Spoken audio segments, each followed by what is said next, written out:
नेसल, नेसल का मतलब होता है कंफर्टेबली सिचुएटेड या फिर लोकेटेड है, मतलब कंफर्टेबली सिचुएटेड है, स्थापित है या लोकेटेड है, दोनों का मतलब क्या होता है स्थापित, सिचुएटेड है या लोकेटेड है, कंफर्टेबली स्थापित है, उसी को बोलते हैं नेसल्ड है, मतलब पनाह देना, पनाह दिया हुआ है। जैसे एग्जांपल देख लेते हैं, small village nestled between green hills, मतलब छोटा गांव है, ठीक है, वो स्थापित है बिटवीन किसके बीचों में, ग्रीन हिल्स के बीच में, जो ग्रीन जो है हरे भरे जो पहाड़ियों हैं उनके बीचों में एक छोटा सा गांव नेसल्ड है, स्थापित है, सिचुएटेड है, लोकेटेड है।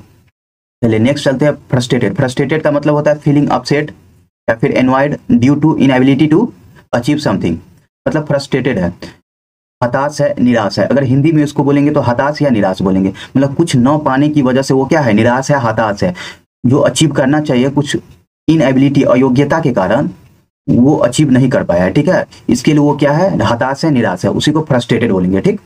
टायरलेसली, टायरलेसली का मतलब होता है अथक, बिना थके हुए काम करना, अथक होता है, अथक प्रयास होता है उसका। विद ग्रेट एफर्ट हो गया या फिर विदाउट गिव अप, बिना गिव अप किए हुए वो करते ही जा रहे हैं, मतलब अथक है वो टायरलेसली।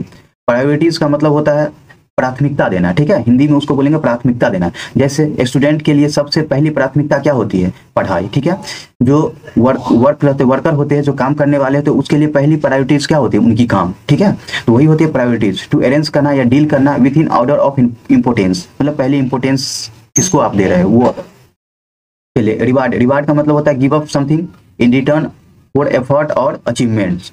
रिवॉर्ड मतलब इनाम होता है, टू गिव समथिंग कुछ देना, इन रिटर्न फॉर एफर्ट, आप जो एफर्ट लगाए हैं, जो काम किए हैं या अचीव किए हैं, उसके बदले में आपको वो दिया गया है, ठीक है, तो उसी को रिवॉर्ड बोलेंगे, इनाम बोलेंगे, ठीक है। चलिए नेक्स्ट चलते स्लीप अवे। स्लीप अवे का मतलब होता है खिसकना, स्लीप अवे मतलब खिसकना या तेजी से बढ़ते चलना, मतलब खिसकते चलना, आगे बढ़ते चलना, उसी को बोलेंगे स्लीप अवे, ठीक है। गिव अप, गिव अप का मतलब होता है त्यागना या छोड़ना, यहाँ पे भी गिविंग अप था यही, तो गिव अप का मतलब क्या होता है, त्यागना या छोड़ना।